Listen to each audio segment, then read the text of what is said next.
We're going to take a journey tonight. First, we're going to go very high up, and then we're going to come down on the most dangerous road in the world, or as some people call it, the road of death.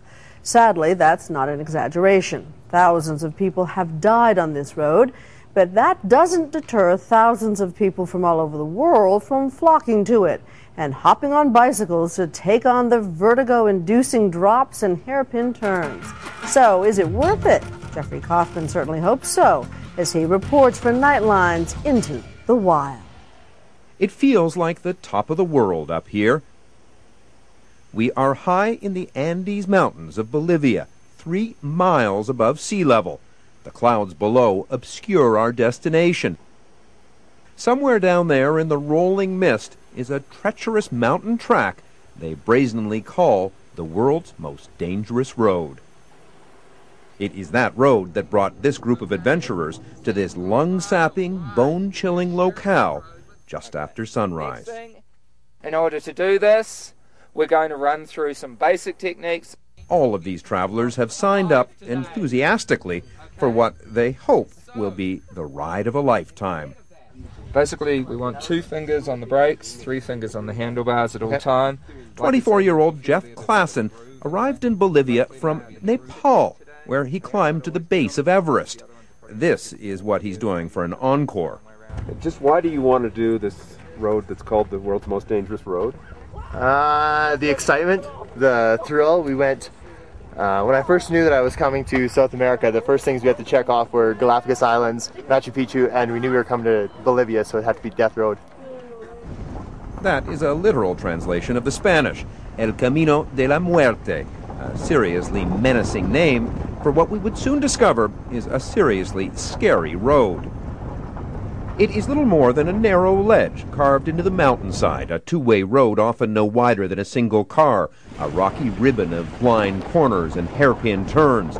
It has been the only route from the farmlands up to the capital, La Paz, with a staggering annual death toll in the hundreds, as people in cars, buses, and trucks have plunged to death over the sheer cliffside. Which is why, in 1995, the Inter-American Development Bank labeled this the world's most dangerous road. These brakes are really, really good. So you're only ever going to apply them calmly and gently while smiling and singing a happy tune. Okay? Well, okay. Having come this far, it seemed like there was only one way to tell this story. I joined the group. We just cut your brake cables. New Zealander Alistair Matthew and his company, Gravity-Assisted Mountain Biking, have guided more than 30,000 adrenaline-addicted mountain bikers down the road over the last 10 years. What do you think the appeal of this is for people? You know what it all is? It's called bragging rights. The emphasis on safety is reassuring. Sort of. On every single corner, you're changing which foot is where. So, right hand corner, right hand knee up. Left hand corner, left hand knee up. Rachel Studdert was persuaded to come here from Birmingham, England, by her husband. Check the insurance policy first. He assures me it's safe. Are you at all frightened? I am a little, yeah. But it's a fear that I still got to do it. We're going to share a little bit of a blessing with Pachamama, who is the Bolivian earth goddess. She's going to be happy with us, and she's not going to need a blood sacrifice today. Okay? Ooh, cheers.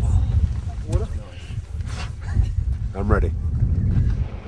The ride begins gently enough. We will cover 60 miles and drop from 16,000 feet above sea level to 5,000 feet, traveling from the high plains of the Andes through the clouds to the subtropical jungles of the Amazon. You're gonna kill me, man. The first 15 miles are paved, which gives us all a chance to get used to the bikes and the terrain and the traffic.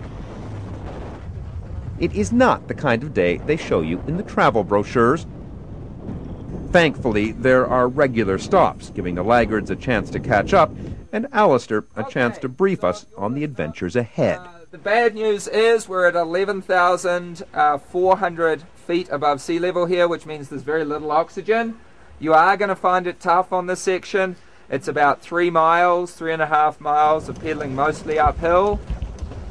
The elements add to the challenge: sleet and pelting rain and a wet, slippery road. One more big hill to go.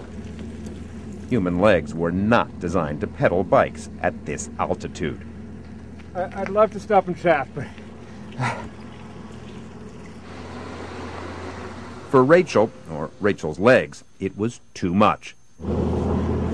Thank you for betraying my weakness. There was no oxygen in the air. I just couldn't breathe. I was just really, really tired. So I had to get off the bike and walk. Shame. The fun part is over. Just round the corner, it's going to get about 1/3 as wide, a little bit steeper, bumpier, slipperier and muddier. Off to our left, there will be anything from 300 foot to about 1,000 foot parachuting options. We'll have to take him at his word. The thick fog obscures our view of the treacherous drop. It is true that you don't have to do a lot of pedaling, but it would be a mistake to think that going downhill here is easy. It takes concentration. One wrong move really could be fatal. I had a bit of a fall back there. I decided to say hello to the ground. What happened? It was too bumpy. It was really loose gravel and I just hit the gravel and just went to the side. But fortunately went to cliffside rather than drop side. Are you okay? Yeah, it's fine. Absolutely, just my pride. But for adrenaline junkies, what a thrill, especially when the clouds lift. You want to look up and look around, but you can't. Keep those eyes on the road. Have you been frightened at all? On every corner. No, it's lots of fun. It gets your heart rate going, but yeah, it's lots of fun. One reason bikers can have fun here these days, this is no longer the main road. A year ago, a brand new highway opened connecting La Paz to the Yungas Valley, a feat of engineering financed with millions of dollars of foreign aid. But as Bolivians know all too well, Mother Nature just doesn't seem to want roads in these valleys. Keeping the new road open is proving to be as challenging as building it.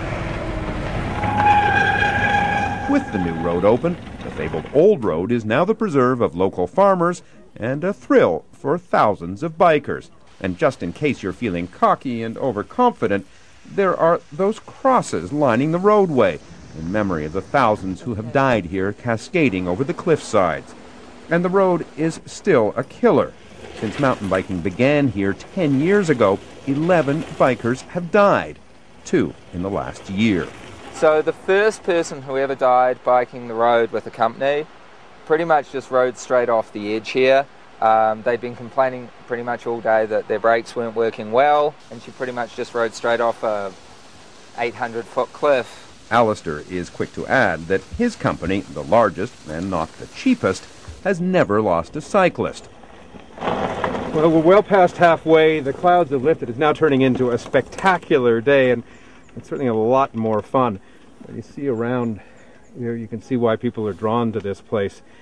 So far that we know of, 2 falls. So it's kind of a sobering reminder to get a little more confident on these bikes, that you don't want to get too confident because it still is a really precipitous drop.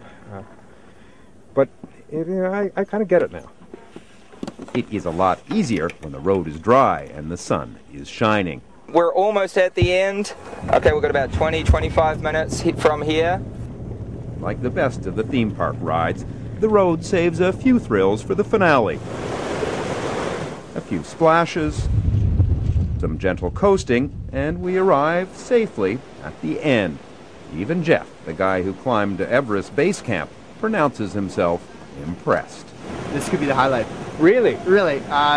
Everest might be a touch higher. This is close though.